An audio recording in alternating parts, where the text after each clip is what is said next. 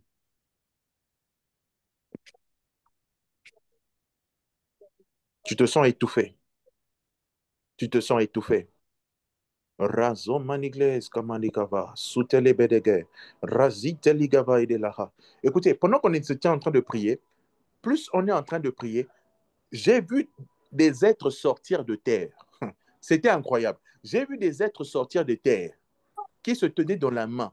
Et Dieu était en train de me montrer que c'était des arrière-grands-parents de certaines personnes qui sont ici, qui étaient des gardiens des hôtels. Et pendant qu'on s'est attaqué aux forteresses, ils sont sortis.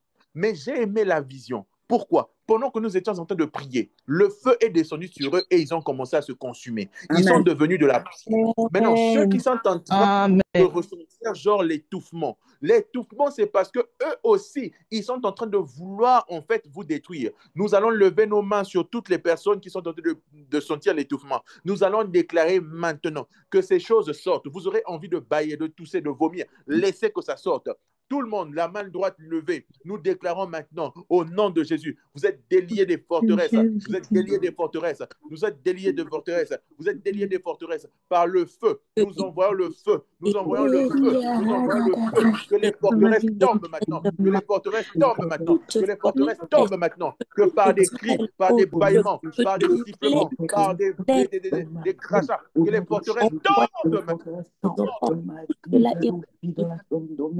Rababababa, Ramanamas Kamanama, Randos Kapaladi, Rondos Kapalada. Seigneur, les forteresses tombent maintenant. Les forteresses tombent maintenant. Les forteresses tombent maintenant. Au nom de Jésus, que ces forteresses tombent maintenant. Tout bastion que l'ennemi utilisait dans leur vie afin de les garder prisonnières, ces bastions-là tombent. Ces bastions-là tombent. Ces bastions-là tombent. Ces bastions-là tombent. Au nom de Jésus, les bastions-là tombent. Ça tombe, ça tombe, ça tombe, ça tombe. Ça tombe, ça tombe, ça tombe, ça tombe. Ça tombe, ça tombe, ça tombe, ça tombe. Au nom de Jésus. Au nom de Jésus. Au nom de Jésus. Au nom de Jésus. Au nom de Jésus.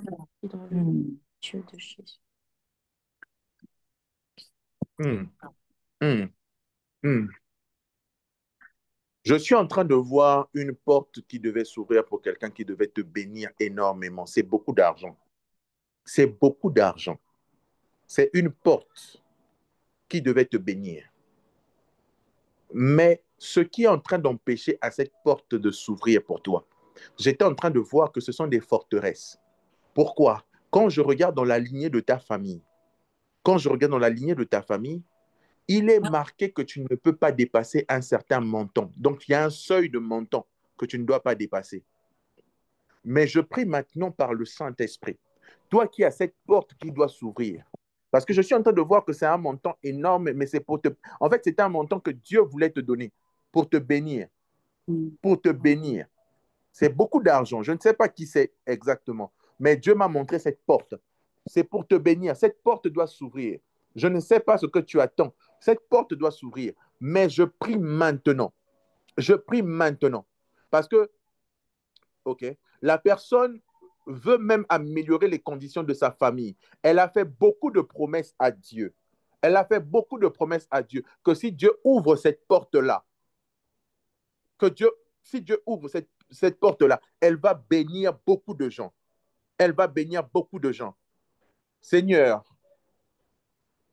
je prie maintenant avec le Saint-Esprit que cette loi soit annulée dans son sang, dans son nom, maintenant au nom de Jésus.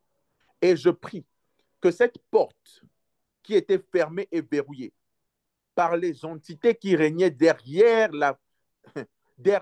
Père éternel, cette forteresse, au nom de Jésus, qu'ils retirent leurs mains de cette porte et que cette main s'ouvre maintenant au nom de Jésus.